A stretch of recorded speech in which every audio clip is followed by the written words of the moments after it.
सभी को नमस्कार प्रणाम। मेरा नाम है विक्रमजीत सिंह और समाज में सर अपने बच्चों की सुरक्षा को लेकर बहुत बड़ी एक सामाजिक मुद्दा है कि अपने बच्चों की सुरक्षा सर कैसे की जाए। तो सर इस पे हम थोड़ी सी आज चर्चा करेंगे कि आखिर क्या कारण है जो बच्चों की सुरक्षा को लेकर हमको क्या सावधानियां बरतनी चाहिए, इस पर थोड़ी हम चर्चा करेंगे। और सरकार की सर नई गाइडलाइंस और नए कानूनों में संशोधन कहीं न कहीं उन लोगों के लिए खतरे की घंटी बजाते हैं जो लोग चाइल्ड पोर्नोग्राफी के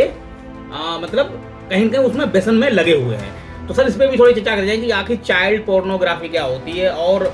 समाज में कैसे समाज की समस्याओं में कैसे जड़ों में घुली हुई है और कैसे समाज को कहीं न कहीं अस्त व्यस्त करने की ये चाइल्ड पोर्नोग्राफी। सर मेरा मतलब ये है कि बच्चों से संबंधित ऐसी कोई फोटो, चलचित्र या कोई भी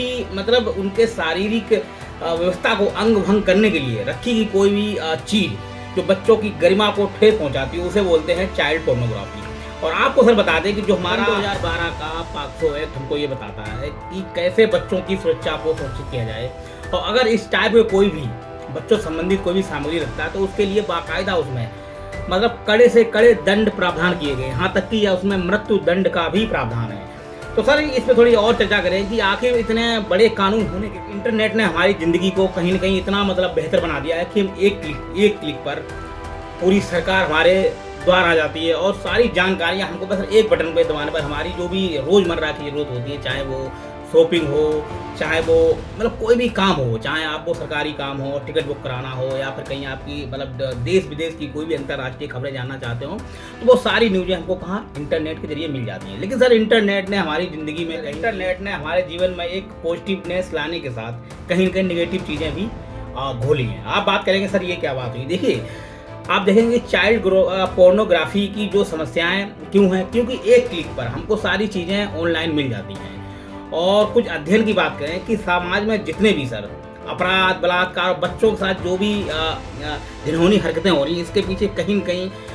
वो सामग्री है। सर अगर अभी का जो हम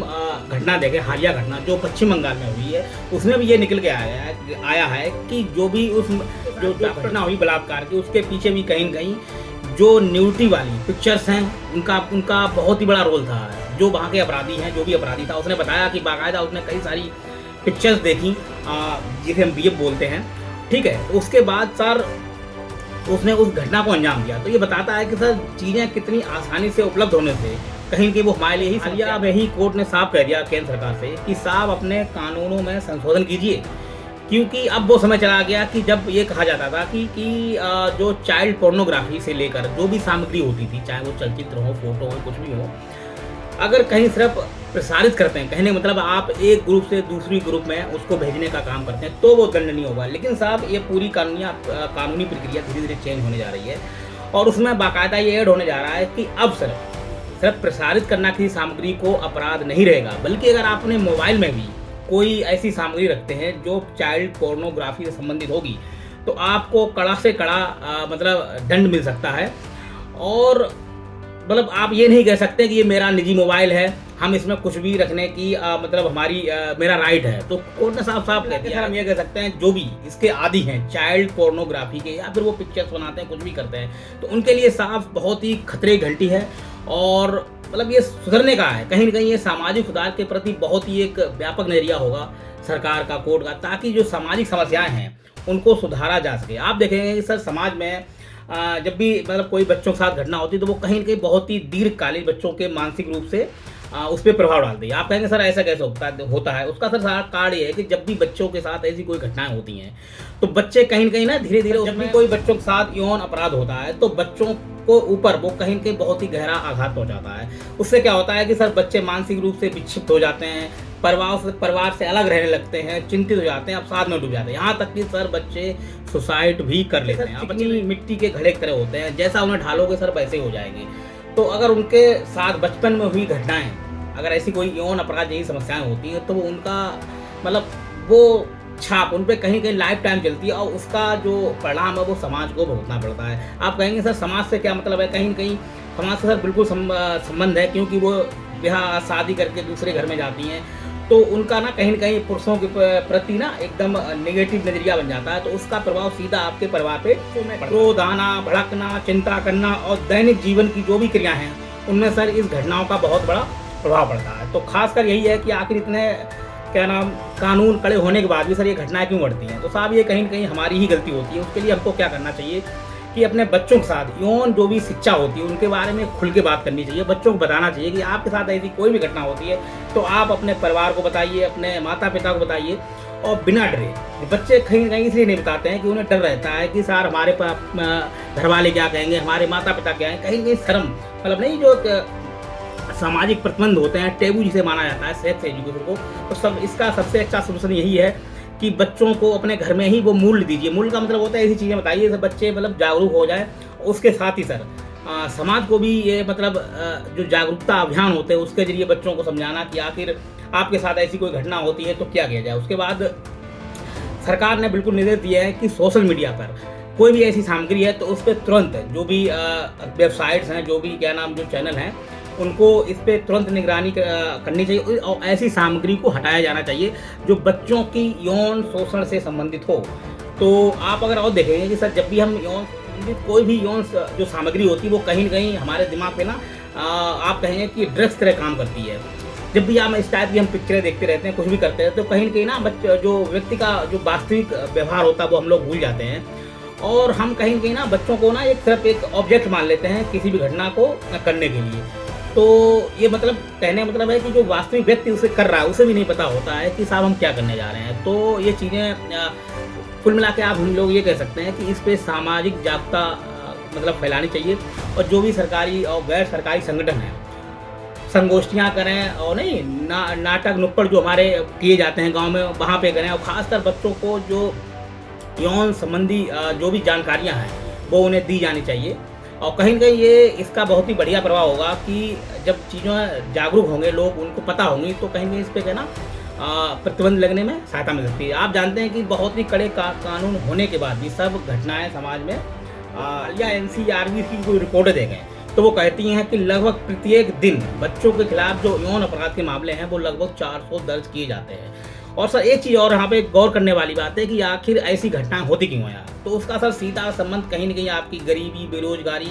से संबंध होता है। आपने देखा होगा कि गरीबी बेरोजगारी चक्कर में जो हमारे घर के माता पिता होते हैं अपनी आजीविका नहीं चला पाते हैं तो बच्चों को कहीं न कहीं दूसरे घर में काम करना या फिर कहीं न कहीं काम में लगा देना। तो उसका सर एक बहुत बड़ा कारण है कि बच्चों के साथ यौन घटनाएं होती हैं। और आप एक चीज़ और देखें कि सर जो अपराध की जो घटनाएं और कहाँ होती हैं, जो जितने भी आप देखेंगे बड़े शहर यानी जहाँ पे बहुत ज़्यादा आप घनी आबादी है, कुल मिला के हम कह सकते हैं कि जैसे दिल्ली जैसे शहरों में आप देखें कि अपराधों की जो संख्या है वो निरंतर मतलब बहुत तेज़ी से बढ़ रही है। उसके बाद आप देखेंगे मुंबई मतलब बड़े बड़े शहर जहाँ पे जनसंख्या घनत्व इतना ज़्यादा है, मतलब आप देखें कि वहाँ पे अपराधों की संख्या बहुत ज़्यादा बड़ी है, घनी आबादी है सर। वहाँ पे ना अधिक से अधिक कहीं न कहीं पुलिस बल रखा जाना चाहिए और ख़ासकर पुलिस बल में साहब महिलाओं की भागीदारी सुनिश्चित की जानी चाहिए। आपने देखा कि कहीं न कहीं पुलिस जो महिलाएं हैं उनकी भागीदारी कम होती है, जिससे जो यौन संबंधी बातें हैं या फिर उनकी जो शिक्षा है वो बातें खुल के ना ही पुलिस प्रशासन कर पाता है या कहीं पे भी आप देखेंगे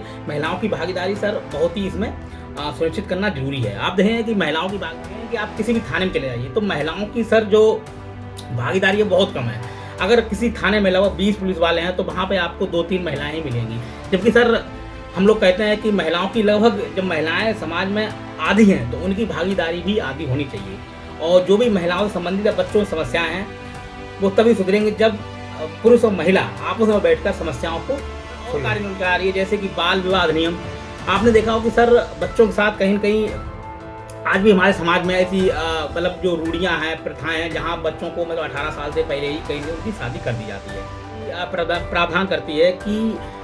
बच्चों का बाल विवाह ना हो ताकि उनका शारीरिक जो पूर्ण विकास है वो हो सके और वो अपनी क्षमताओं का पूर्ण विकास कर सकें। और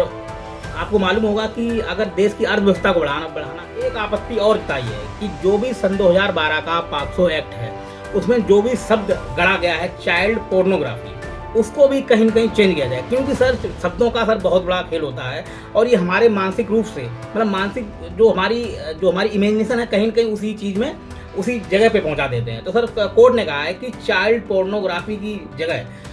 बच्चों के लिए यौन शोषण सामग्री का शब्द का प्रयोग किया जाए, ताकि मतलब कहीं न कहीं इन चीज़ों को बेहतर मैसेज समाज में दिया जा सके। ये भी कहा है सरकार से कि आप बच्चों के यौन शोषण से संबंधित जो भी समस्याएं हैं उसके लिए अंतर्राष्ट्रीय स्तर पर कहीं न कहीं आप समन्वय बैठाइए, और जो भी एजेंसियां हैं, चाहे वो इंटरनेट एजेंसियां हों, जो भी इस चीज़ को कहीं न कहीं निगरानी रखती हैं, जो भी इंटरनेट जो सामग्री होती है उसके प्रसार को लेकर, प्रसार मतलब जो भी संरक्षण को लेकर उनके साथ समन्वय बैठाकर इसको कहीं न कहीं मतलब उस पर प्रतिबंध लगाया जाए, ताकि समाज में ऐसी सामग्री जो भी मतलब बच्चों से संबंधित कोई भी सामग्री है वो आसानी से उपलब्ध ना हो सके। क्योंकि चीज़ें सर अक्सर जब आसानी से उपलब्ध होती हैं तभी कहीं न कहीं उसका दुरुपयोग होता है। और आप देखेंगे कि सर इंटरनेट ने पूरा मतलब तहलका मचा रखा, और जिसे कहते हैं ई सूचना क्रांति भी कहते हैं। और ख़ासकर जब सर इंटरनेट फ्री हो और अनलिमिटेड हो तो सर क्या बात है, मतलब पूरा हम उसका कहीं न इतना दोहन कर डालते हैं किसी भी चीज़ का। जैसे आपने देखा हो कि वर्तमान में सर पानी का जो मतलब दोहन किया था, क्योंकि सर पानी फ्री है, लेकिन आने वाले समय में यही पानी कहीं न कहीं हमारी बर्बादी का कारण बने। तो इन सामग्रियों को हटाने का काम किया जा रहा है, और ख़ासकर जो लोग इसमें कहीं न कहीं मानसिक रूप से आदी हो चुके हैं उनके लिए खासकर ये खतरे घंटी है, सुधर जाइए, नहीं तो आपके खिलाफ सख्त से सख्त कार्रवाई होगी और आपको आजीवन कारावास के साथ मृत्यु दंड भी दिया जा सकता है। तो कहीं न कहीं ये संदेश ये है सरकार को देने का कि आप कानूनी के साथ, आप मतलब कानूनी प्रावधानों के साथ भी आप नैतिक रूप से भी थोड़े सुधरें, और इन चीज़ों पर कहीं न कहीं जो सामाजिक अव्यवस्था है उसको रोका जा सके। आप देखेंगे कि सामाजिक अवस्था का सर क्या मतलब है, जब भी ऐसी घटनाएं होती हैं और कहीं बड़े स्तर पर ये घटनाएं कहीं न कहीं सामने आती हैं किसी रूप में, चाहे वो मीडिया के जरिए हों, तो ये सरकार के लिए सर कहीं न कहीं बहुत बड़ा सिरदर्द बन जाती है। उसके लिए कहीं धरना प्रदर्शन और सार्वजनिक और निजी संपत्ति को हानि पहुंचाना, और कुल मिलाकर पूरा मतलब नहीं राजनीतिक व्यवस्था से लेकर हमारी जो कानून व्यवस्था है उसके लिए भी पूरा मामला अस्त व्यस्त हो जाता है। तो साहब इन चीज़ों पे बहुत ही सजग रहने की जरूरत है। स्थानीय स्तर पर पुलिस ना प्राथमिक इकाई होती है किसी भी घटना को सूचित करने के लिए, जिसे हम FIR बोलते हैं। तो सर अगर पुलिस व्यवस्था और चाक चौबंद रहेगी तो इन घटनाओं पे कहीं न कहीं मतलब रोक लगाई जा सकेगी। उसके साथ वही एक सीरीज बात है कि सर सामाजिक जागरूकता और जो भी बुद्धिजीवी हैं, और कुल मिला के एक सिर्फ सरकार का ही काम नहीं है, हम लोगों का भी ये काम है कि इन चीज़ों को मिलकर समन्वय बैठाएं, ताकि जो बच्चों की समस्याएं हैं और उनकी जो भी यौन शोषण से लेकर जो भी घटनाएं होती हैं उनको समाज में प्रसार करें। और बस यही कहना है, बाकी आप सब लोग बहुत ही समझदार हैं। नमस्कार।